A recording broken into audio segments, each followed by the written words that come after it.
All right, everybody, welcome to our latest Lunch and Learn webinar.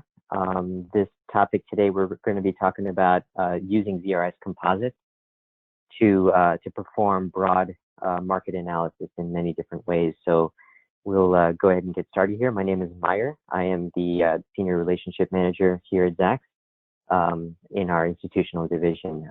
So any questions, any comments, I'd love to hear from you after the presentation. And so we can get started here. So here we go. So ZRS has one big component of the system is this Composites tab right here that you see at the very top. And what this basically does is allows you to look at a basket of stocks as a single entity.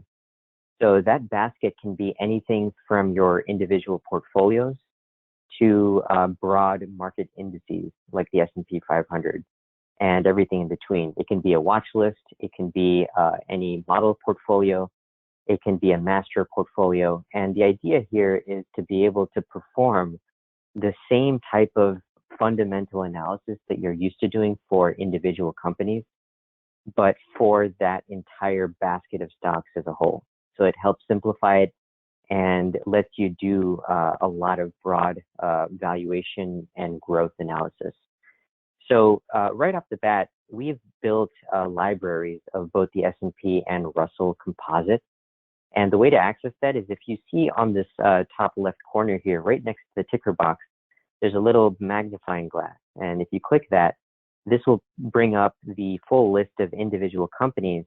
But then in this dropdown, you'll see all of the S&P and Russell composites are saved right here. So you can select for example, within the Russell, there's the Russell 1000, the 2000, the 3000, the 2500, and then all of the individual styles within those indices, as well as the sector breakdowns too. So you can perform as broad or as specific of a composite that you would like to using this here. And there's a couple of different ways. If we were to go into this composites feature to upload your own, portfolios to look as a composite, there are, if you just click on new here, you can basically enter stocks in manually one by one, or if you want to, you can also import from files. So I just have a spreadsheet open, and the basic method to do this is to just simply have a list of tickers in column A, and the number of shares in column B. You don't have to specify that if you don't want to, but if you have a very specific portfolio that you'd like to look at, then this would be the preferred way to do it. That way the system will know how to weight each company. So tickers in column A, shares in column B. You can also use weights as well in column B. So if you have, let's say, a 3% weight to Microsoft, then you would want this to show 0.03 in here. So that's how you'd want to display it. So tickers in column A and shares or weights in column B. And then you just want to save that as a text file. And when you go to save as, you just want to make sure that that's a text tab delimited file. And once you do that and it's saved, then you'll be able to then upload it back into Zacks just by clicking on this import from file button. And then you can then bring that directly into here. So that is the way to do it. You can create your own, once that's uploaded, you can create your own ticker. That way you know how to invoke that composite once it's created. And that will be your own ticker, sort of like creating a virtual ETF within the system right here. So what are the advantages of this? Traditional indexes, like for example, the S&P 500 that you see quoted, throughout financial media, this is built primarily for performance measurement. So if you want to know how your performance would have been if you held, say, the S&P 500 index over time, then the broad sort of defined, the top-down sort of index is the one that you'd want to use for performance measurement. But what if you wanted to do valuation work? Well, if we look at that, and let's just say we can pull up a PE of the S&P 500 over that time period, we know that a lot of stocks that used to be within the S&P index back in the late 2000s or late 90s, early 2000s, a lot of these stocks don't exist anymore within the index. So comparing what the PE ratio was back then to what it is today may not be apples to apples because the constituents have changed significantly.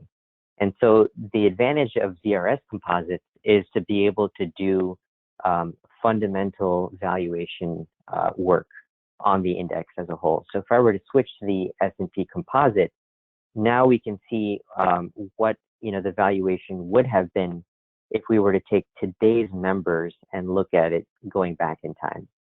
So the key difference here is that the S&P index is good for performance measurement, but the ZRS composite for the S&P 500 or Russell or any other index that you want to look at is best for performing valuation work so that you can do or create a forward-looking prognostication about what the picture of valuation is going forward. So let's take a look at that. Let's take a look at where we are today with regards to valuation with the S&P 500. Since that's a big question today, the markets are at all-time highs. What is exactly going on with valuation? And I'll just bring up one example, which is the enterprise value to EBITDA multiple. And on this chart, and let me go ahead and clear this out here. On this chart, we can just quickly see what that multiple is looking like today, trading at about just under 12 times EBITDA relative to enterprise value. Still off the highs from the late 1990s, 2000s, but elevated nonetheless. And on this chart, we can just simply add a +1, -1 standard deviation band. So that helps you quickly understand relative to where the market has traded in the past, how elevated are we right now? So we're above that 1 standard deviation mark, but not quite 2 standard deviations, which would make it pretty extreme. Now, we can now break this out, and let's say we want to see what the components of this are. We can essentially change the weighting here, where instead of looking at the market cap weighted, I just changed that last ticker there, that last character from M to E. And if I compare that to the S&P market cap weighted, now you can see that there's a big difference in that. And quickly, within just seconds, you can see that some of the smaller members of the S&P 500 are trading at a much higher multiple than the mega caps here. So quickly, within seconds, you can just identify what component or what portion of the market is, sort of leading to this higher overall, valuation multiple. And you can quickly see that if we, took an equally weighted index, then it's a lot higher than the average, and the average by market cap, I should say. You can also do some other neat things like looking at growth versus value. And so I'm going to switch to the Russell 1000 growth and compare that to the Russell 1000 value and see what that looks like. And we know that value stocks have underperformed dramatically in the last 10 years. And you can see exactly how cheap these stocks have really gotten. You can see growth right here is approaching, not quite yet, but approaching that +2 standard deviation mark relative to value. So this is one major advantage of ZRS, is that it's very simple and very easy to do this type of relative valuation analysis between any two entities. And in this case, we're looking at growth versus value. And in one chart, you can just quickly depict how expensive growth stocks really have gotten relative to value over this entire 20-year time frame here. So we're approaching that 2 standard deviation mark here. You can look at other things too, like for example, how cheap value stocks have gotten on a yield basis. We know that the 10-year Treasury has gotten really, really low over these, the past several years, and you can see that value stocks on a dividend yield basis relative to the 10-year have, shown, even greater sort of value characteristics, where value stocks are now trading at, the dividend yield is almost 23% higher than the yield on the 10-year Treasury. So again, clearly showing that value stocks have gotten even cheaper over time here. However, so the big question now is, is growth going to continue carrying the overall market higher and higher? We know that growth is expensive relative to value right now, just from these couple of charts here. But, can that continue, right? That's our big question. So we all know, that over the long term, the valuation multiples are sort of driven by two factors, right? There's growth on the top line, and then there is the discount rate, right? The cost of capital in the denominator. And that cost of capital is what's a little bit less understood or less discussed. And a couple of different factors contribute to that cost of capital, and that's what we call quality, right? So we can look at various factors here, and I'm just going to show you real quick one particular metric of quality, which is margins. And we can look at, say, gross margins or, EBIT margins, but that's a little, that's discussed fairly well and widely throughout the financial media. But let's take a look at one thing in particular, and I'm going to switch over to the just to the Russell 1000 overall here before I show this.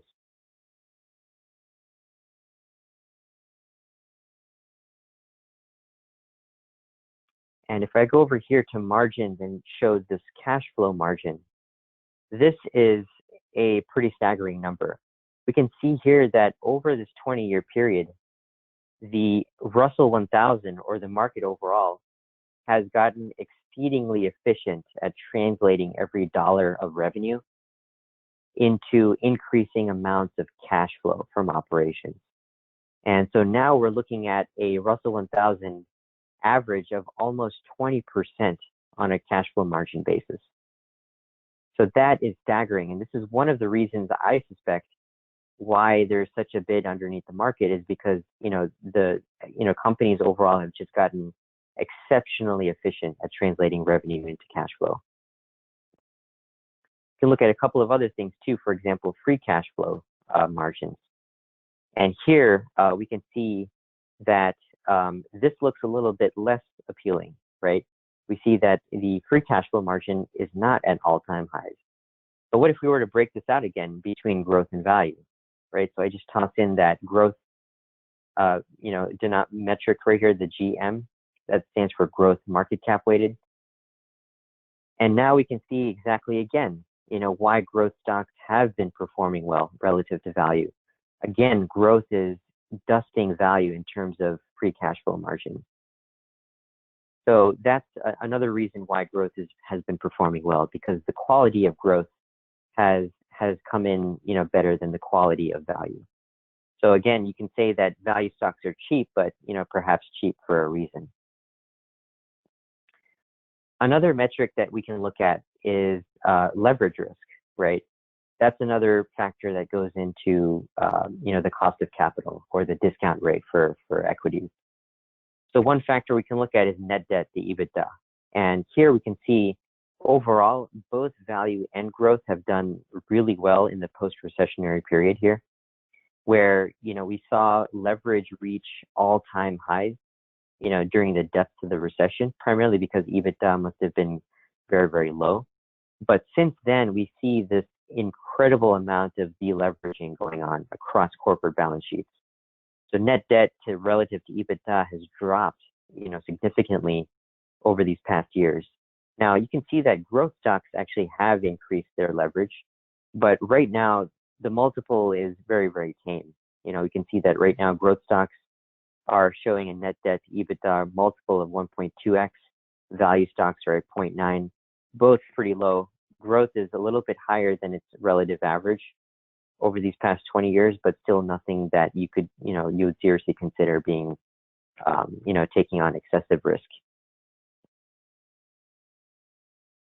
So when you look at this, the next question becomes, well, okay, I see that growth stocks are taking on debt, but if companies take on debt, then investors want to see a return on that debt. So the question is, are companies now generating, a good amount of return on that capital? So we can go over here to return on capital and to just take a look at that total return on capital. And again, we can see why growth stocks are such in favor relative to value, because these companies are really translating every dollar of debt and equity capital into a much higher return for investors and all stakeholders, really, versus value. So again, on another quality metric, growth has been doing very, very well relative to value. And until that gap, does not, come close, or until that gap remains very, very wide, I expect personally that growth, stocks will just continue to outperform value in that type of environment. Another metric of quality is we have a metric right here under this cash flow subcategory called cash flow per share relative to earnings per share.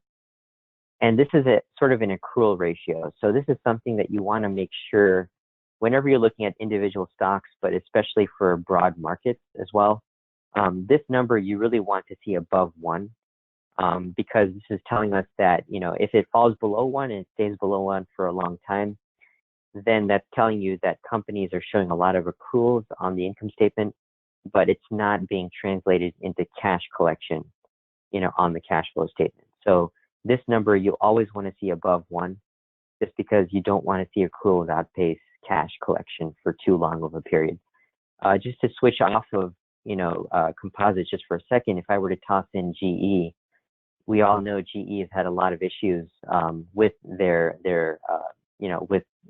various businesses, and how they've accounted for that. And you can see that their cash flow relative to earnings really fell off and fell below 1 in the first quarter of 2015. So if you were to watch this, and if you were looking at this as a quality metric, then you would have had that red flag come up in the first quarter of 2015, and perhaps avoided a lot of that downside that's happened since then. So this is a great metric to look at for assessing quality as well, with cash flow to earnings per share.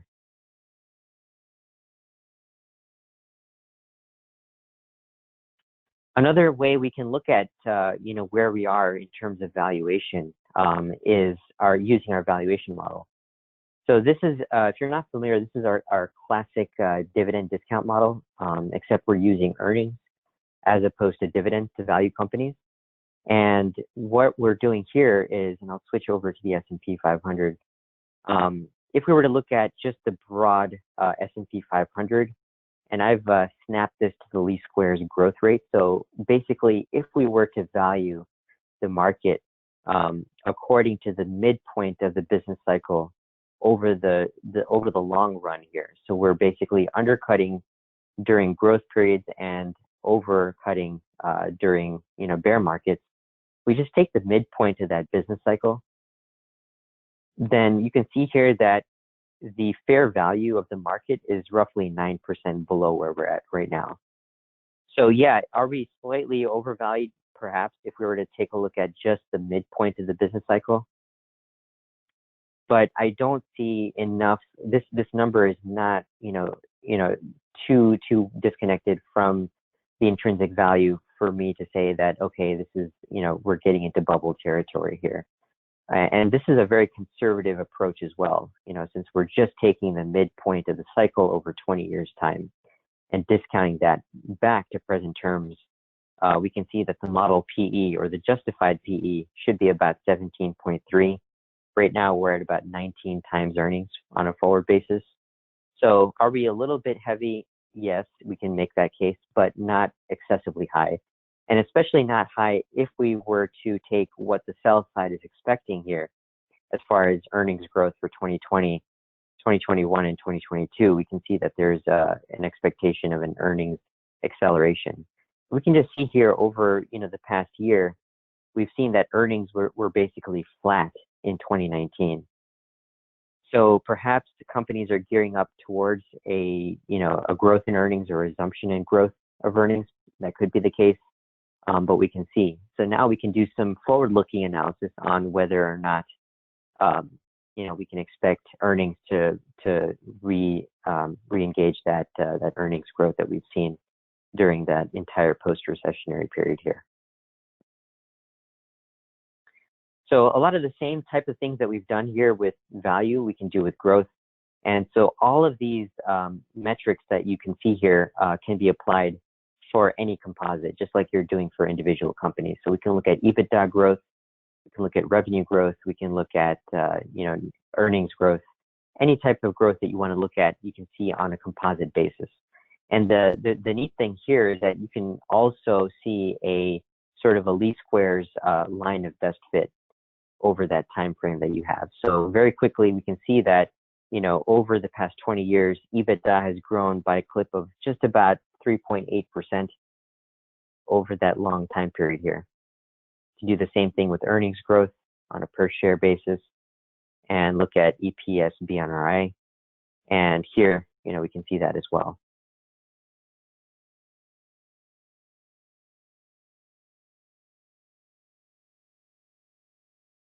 So the question is, what can we do here to sort of create a forward-looking analysis? So one thing that we can look at is, or the question that we have is, how are companies investing in growth, right? Are they investing in CapEx?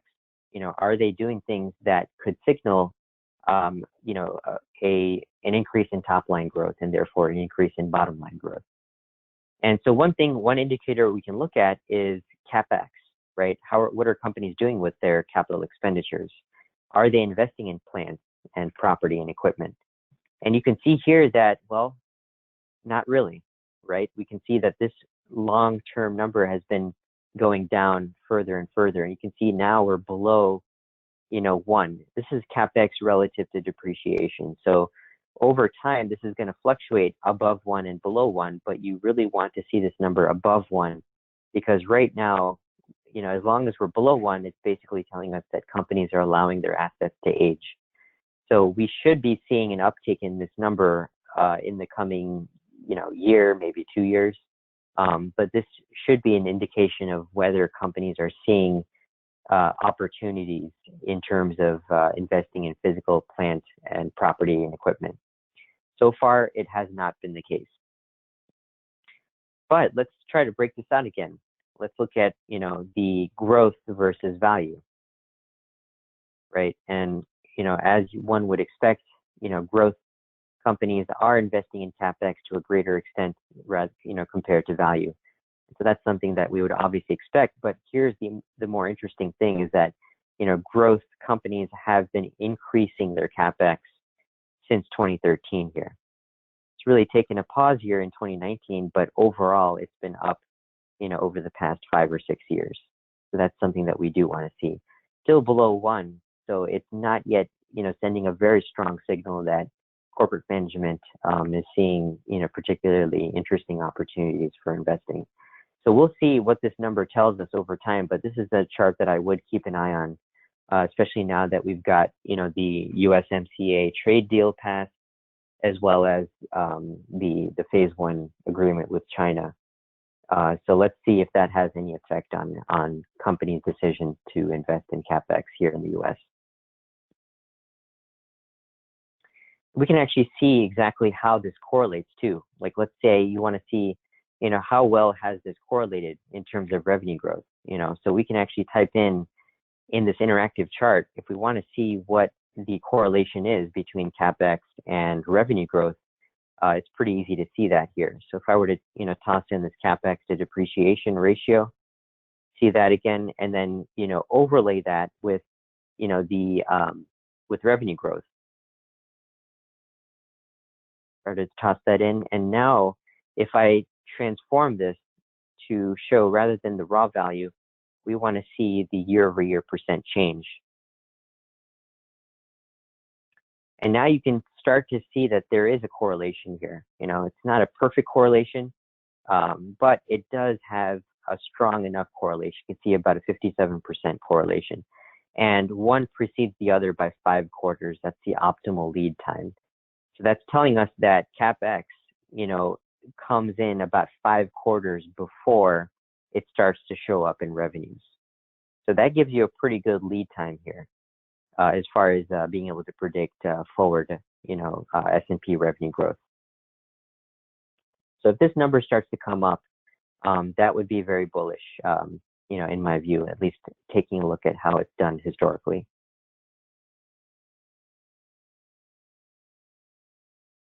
What's another indication of growth? We can take a look at, for example, R&D.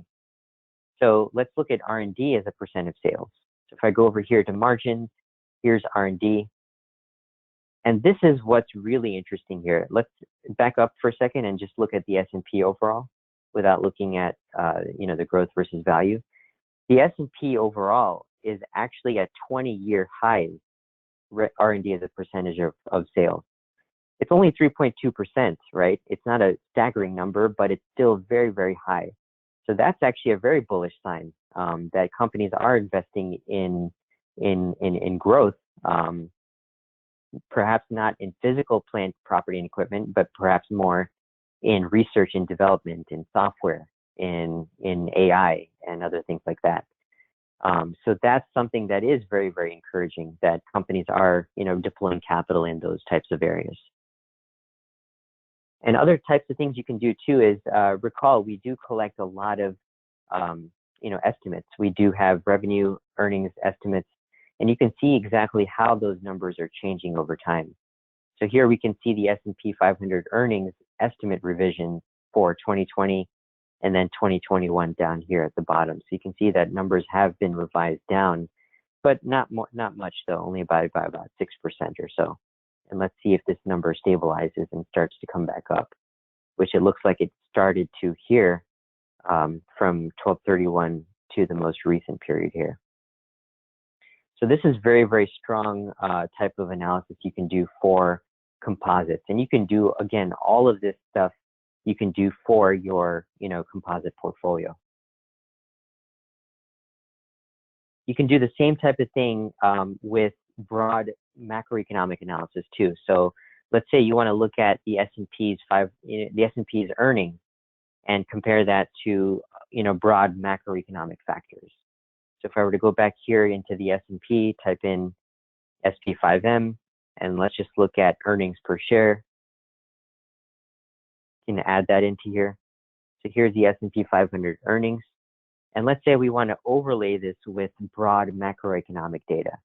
So one particular factor is factory orders. So I'll just, toss that in as an example.